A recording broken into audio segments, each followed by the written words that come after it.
இவர்தான் புதுசா சேர்ந்திருக்க டிரைவர் பாலன். பாலன் காலையில 8 மணிக்கு வரணும், 5 மணிக்கெல்லாம் போயிடலாம். முக்கியமா பாபுவை கரெக்ட் டயத்துக்கு ஸ்கூலுக்கு கூட்டு போய் கூட்டு வந்துடலாம். கல்பனா, ஒரு மனுஷனோட வாழ்க்கையில எந்த திருப்பமும் ஏற்படலாங்கிறதுக்கு இவன் ஒரு உதாரணம். பெரிய லட்சாதிபதிக்கு ஒரே மகனா பிறந்த இவன் ஒரே நாள்ல நடுத்தருக்கு வந்துட்டான். இவன் ஒரு குற்றவாளி, ஒரு கிரிமினல். ஏன் ஸ்மக்லிங்காக இவனே ஜெயிலுக்கு போயிட்டு வந்திருக்கான். ஆனா இவனை எனக்கு பிடிச்ச காரணம் இந்த எல்லா உண்மைகளையும் சொல்லி என்கிட்ட வேலை கேட்டவன். இப்ப இருக்குங்க நமக்கு டிரைவர். பாபு ஸ்கூலுக்கு போறதை தவிர முக்கியமான வேலை வேற ஒண்ணும் இல்லை. வேணும்னா பாபுவை ஸ்கூல் பஸ்ஸே வந்து கூட்டிட்டு போக சொல்லலாமே. பாபுக்காக மட்டும் நான் இப்ப டிரைவர் சேர்க்கல. எல்லா வேலைகளுக்கும் நானே வண்டியை எடுக்க வேண்டியது. அவன் இருந்தா எனக்கு உதவியா இருக்கும். பாலன், நாளை காலையில நீ வேலைக்கு வரலாம். சரி சார்.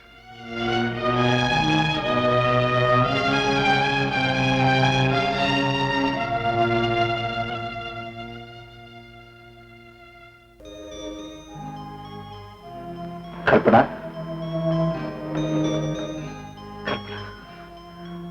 நான் சொல்றத பண்ணிட்டேன். நீ நினைக்கிற மாதிரி நான் உன்னை ஏமாத்துறேன். கடைசி முறையா உன்னை சந்திச்ச பிறகு எங்க அப்பா கிட்ட நாம திருமணத்துக்கு சம்மதம் கேட்டேன். அவரும் சரின்னுட்டாரு. அந்த நல்ல செய்தியை உங்ககிட்ட சொல்லணும்னு துடியா துடிச்சேன். ஆனா அதுக்குள்ள எங்களை போலீஸ் அரெஸ்ட் பண்ணிட்டாங்க. எங்க அப்பா ஒரு ஸ்மக்லர்னு அது வரைக்கும் எனக்கு தெரியாது. எங்க அப்பாவுக்கு ஆயுள் தண்டனையும் எனக்கு 5 வருஷம் சிறை தண்டனையும் கொடுத்துட்டாங்க. தண்டனை முடிஞ்சு வெளியில வந்து உன்னை எங்கெங்கெல்லாமோ தேடி அலைஞ்சேன். ஆனா எந்த விவரமும் கிடைக்கல. பல இடத்துல வேலை தேடி அலைஞ்சேன். கடைசியா தான் சுகுமார சந்திச்சு வேலை கேட்டேன். ஆனா அவர் தான் உன் புருஷங்கிறது எனக்கு தெரியாது. தெரிஞ்சிருந்தா இந்த பக்கமே வந்திருக்க மாட்டேன். இப்பவே வேலையை விட்டு போயிடுவேன். ஆனா திடீர்னு போனா சந்தேகம் ஏற்படும். அதனால நானே ஏதாவது தப்பு பண்ணி உன் புருஷனே என்னை வேலை விட்டு போன்னு சொல்ற மாதிரி நடந்துகிட்டு சீக்கிரம் போயிட்டோம்னா கல்பனா, சத்தியமா சொல்றேன், யாருக்கு எந்த நேரத்திலையும் மனசார கூட நான் தீங்கு நினைச்சது கிடையாது. விதி என் வாழ்க்கையில ஏன் இப்படி விளையாடுதுன்னு எனக்கே புரியல. ஆனா கல்பனா என்ன ஆனாலோ எப்படி இருக்காளோன்னு நேத்து வரைக்கும் நான் பட்ட வேதனை இன்னைக்கு தீர்ந்து போச்சு. என்ன மன்னிச்சு. உன் நிழலை கூட நான் தொடக்கூடாதுமா, தொடக்கூடாது.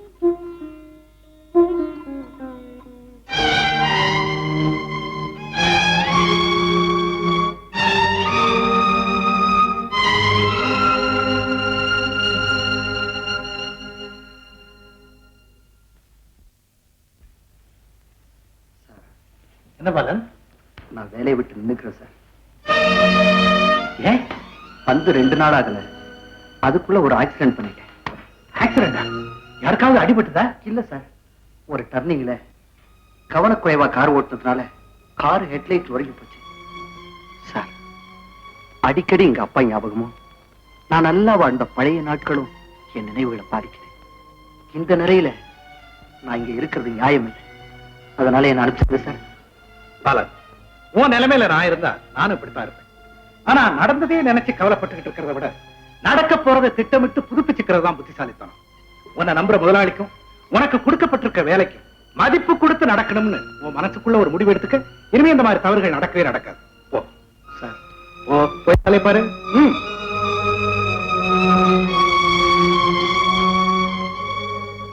கல்பனா, என்ன பண்ணிக்கிட்டு இருக்க? தூசியை துடைக்கிறேன், போக மாட்டேங்குது. வேலைக்காரியை கூப்பிட்டு துடைக்கிட்டோம்.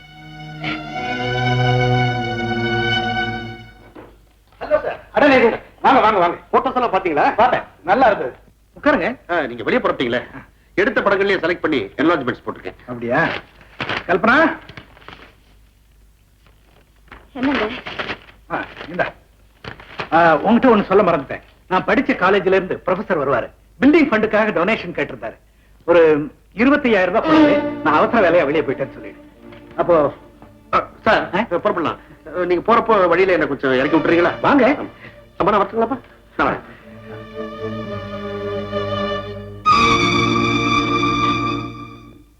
சுகுமார், சுகுமார் வாங்க வாங்க.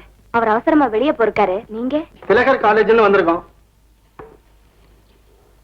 ஓ, நீங்க வருவீங்கன்னு அவர் சொன்னாரு. டொனேஷன் விஷயம் தானே? ஆமா. உட்காருங்க, இதோ வந்துட்டேன். வராதா?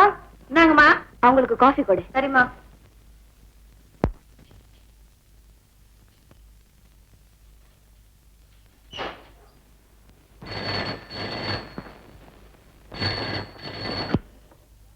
ஹலோ, நான் கல்பனா பேசுறேன். யாரு?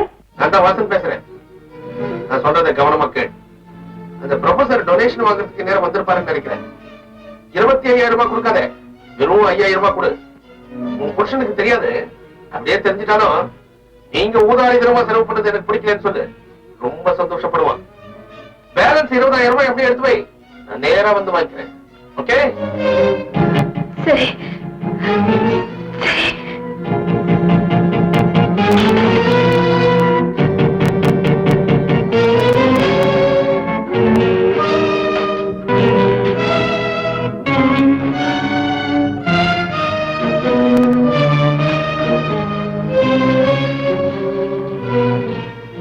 இந்தாங்க 5,000 ரூபாய். எங்க கிட்ட அவர் 25,000 ரூபாய் கொடுக்கறதா சொன்னாரு. இப்பதுக்கு வசதிப்படல. உங்ககிட்ட சொல்ல அவர் கூச்சப்பட்டிருக்கலாம். இப்ப இதை வச்சுக்கங்க, இன்னொரு சமயம் பார்த்துக்கலாம். இந்தாங்க. சரி, நாங்க வரோம்.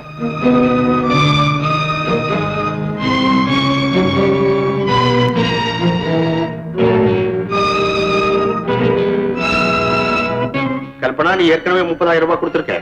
இப்ப 20,000 ரூபாய், மொத்தம் 50,000 ரூபாய் ஆச்சு. நான் ஏன் இதை சொல்றேன்னா, கணக்குல நான் ரொம்ப கரெக்டா இருப்பேன்.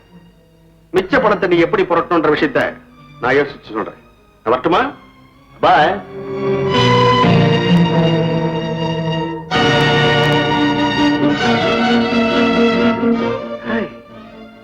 பாலன், நீ எப்படி இங்க வந்த? நான் இங்கதான் டிரைவரா வேலை பார்க்கிறேன். கழுத தேஞ்சு கட்டெரும்பாய் போச்சோ? ஆமா, நீ எங்க வந்த? இது என்ன பணம்? நமக்குள்ள ஏற்பட்ட போட்டோ வியாபாரத்துல 7,000 ரூபாய் கொடுத்துட்டு 8,000 ரூபாய் கொடுக்காம நீ ஜெயிலுக்கு போயிட்ட. அதே போட்டோவை வச்சு கல்பனாவை விரட்டி 1,00,000 ரூபாய்க்கு விலை பேசிருக்கிறேன். இன்ஸ்டால்மெண்ட் கலெக்ஷன் வாங்கிட்டு போறீங்க. என்ன பத்தி உனக்கு தெரியும், உன்னை பத்தி எனக்கு தெரியும். ஆனா உன்னை விட நான் யோக்கியன். என்னுடைய தொழில நீ தலையிட்ட, உன் லைஃபே க்ளோஸ். Be careful. என்ன பணம் வச்சிருக்க பாக்கெட்ல? Hello B.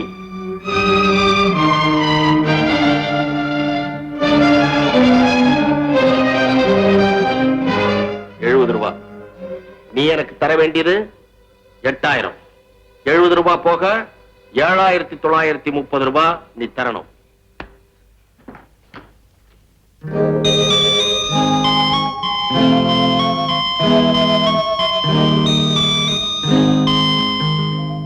வைவி சுகுமார், நான் உங்ககிட்ட ஒண்ணு சொல்லுவேன், நீ தப்பா நினைச்சுக்க கூடாது. சொல்லுங்க. நீ என்கிட்ட படிக்கிற காலத்துல இருந்தே உன்னை எனக்கு ரொம்ப பிடிக்கும். உன்னை என்னுடைய ஸ்டூடெண்ட்னு சொல்லிக்கிறதுல நான் ரொம்ப பெருமைப்படுறேன். நிலைமைகள் மாறும் போதும், பொறுப்புகள் அதிகமாகும் போதும் சில சமயங்கள்ல சொன்னபடி செய்ய முடியாம போயிடலாம். ஆனா கூடுமான வரையில ஒரு காரியத்தை நிச்சயமா உன்னால செய்ய முடியுமான்னு நல்லா யோசனை பண்ணதுக்கு அப்புறம் வாக்கு கொடுக்கறது நல்லதுப்பா. என்ன சொல்றீங்க சார்? நம்ம காலேஜுக்கு புதுசா கட்டடம் கட்ட போறோம், நீ உதவி செய்யணும்னு நாங்க வந்து கேட்டப்போ நீயாத்தான் 25,000 ரூபாய் கொடுக்கறதா சொன்னேன். ஆமா, நீ சொன்னபடி நாங்க வீட்டுக்கு வந்தோம். நீ இல்ல, உன் மனைவிதான் இருந்தாங்க. நீ கொடுக்க சொன்னதா 5,000 ரூபாய் தான் கொடுத்தாங்க. அதனால என்ன, இப்ப நான் 20,000 ரூபாய்க்கு செக் தர்றேன். சுகுமார், நான் சொன்னது தப்பா எடுத்துக்காத. அதெல்லாம் ஒண்ணு இல்ல சார்.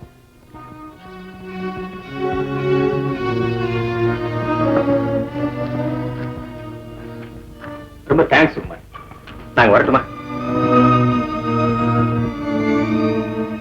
சம்சாரம் என்பது வீணை, சந்தோஷம் என்பது ராகம், சலனங்களதில் இல்லை, மனம் குணம் ஒன்றான முல்லை.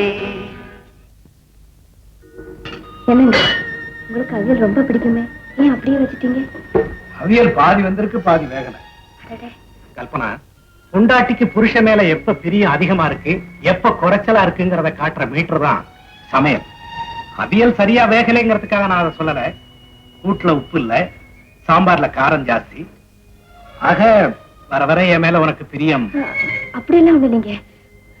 வந்து நான் எப்பவும் போலதான் செய்யறேன். அது என்னவோ கொஞ்ச நாளா சமையல் சரியாவே அமைய மாட்டேங்குதுங்க. மனசுல பலவீனமும் கையில நடுக்கமும் இருக்கிற வரைக்கும் கொஞ்சம் உப்பு உரப்பு கூட குறையத்தான் இருக்கும். என்னங்க? ஒண்ணுல நீ வீக்கா இருக்க, டாக்டர் கிட்ட காமிச்சு விட்டமின் டேப்லெட்ஸ் ஏதாவது சாப்பிடணும்னு சொல்றேன். பாபு, உனக்கு என்ன வேணும்? தயிர். அதான் உங்க அம்மா சமைக்கல, நல்லா இருக்கு. வந்து மத்தியானம் அப்பா வந்திருந்தாரு. அப்படியா? எனக்கு போன் பண்ணிட்டு தான் நான் வந்திருப்பேனே. நான் சொன்னேன், அவர்தான் வேண்டாம் உடனே போகணும்னு சொல்லிட்டாரு. ஆமா பாபு, நீ ஸ்கூலுக்கு போனதுக்கு அப்புறம் வந்துட்டு போனாரு. என்னங்க, அப்பா அவசர வேலையா வந்தாரா? ஏதோ பண கஷ்டமா? ஒரு 25,000 ரூபாய் இருந்தா கூட அடுத்த தடவை வரும்போது தரேன்னு சொன்னாரு. கொடுத்துட்டேன். அதனால பரவாயில்ல. அன்னைக்கு நீங்க கொடுத்த பணத்துல 25,000 ரூபாய் ஹெட் ஆபீசர் கிட்டேன். அவசியமான காரியத்துக்கு நன்கொடை கொடுக்கிறதும் அவசரமான நேரங்கள்ல உறவினர்களுக்கு உதவி பண்றதும் தப்பு இல்லை. ஓகே.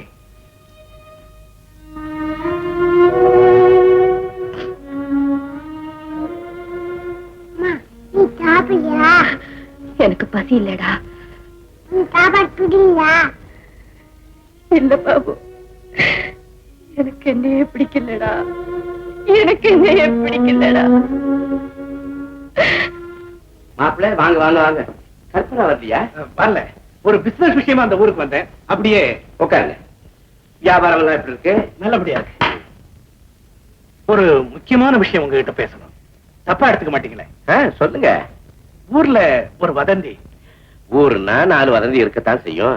இருக்கலாம், அது நம்ம பத்தி இருந்தா கவனிக்கணும் இல்லையா? நிச்சயமா. உங்களுக்கு ஏதோ தொழில நெருக்கடின்னு கேள்விப்பட்டேன். அப்படி ஏதாவது இருந்தா தாராளமா நீங்க என்கிட்ட சொல்லலாம். என்னால முடிஞ்ச பண உதவியை செய்யறேன். யார் மாப்பிள்ள உங்ககிட்ட அப்படி சொன்னது? ஃபாரின் எக்ஸ்போர்ட் பிசினஸ்ல 3 லட்சம் ரூபாய் லாபம், காஃபி எஸ்டேட்ல 3 லட்சம் ரூபாய் லாபம், ஸ்பேர் பார்ட் பிசினஸ்ல 2 லட்சம் ரூபாய் லாபம். வியாபாரத்துல எனக்கு பண கஷ்டமே இல்ல மாப்பிள்ள.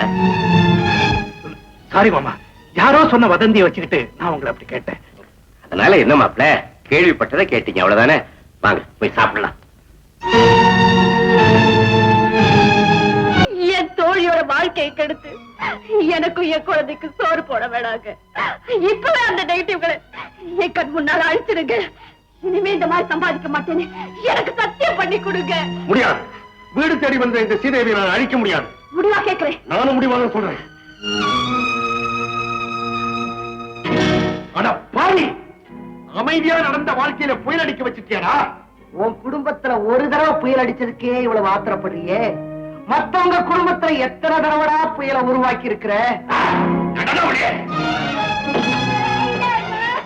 4 பேர் வயிறறிய மாடுறதை விட நான் சாகிறத மேற்கடா.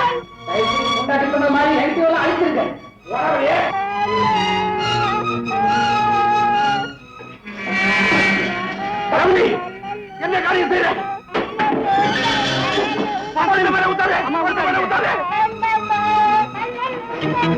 ஐயோ, குழந்தை மேல ஊத்தாத ரவதி. வேண்டாமா, ப்ளீஸ் ப்ளீஸ். மண்ணெண்ணெய் ஊத்திக்காங்க. ஊத்திக்காதீங்க. ரவதி, நான் சொன்னேன் கேளு. ஒண்ணு செஞ்சிடாங்க. அம்மா, கதவு திறங்க, கதவு திறங்க.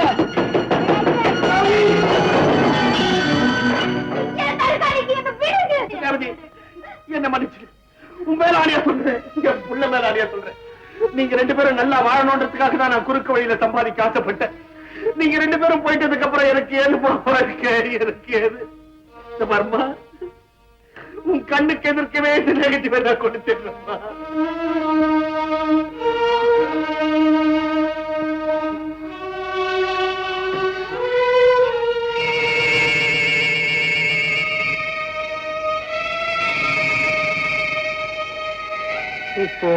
நம்புமா, நம்பு.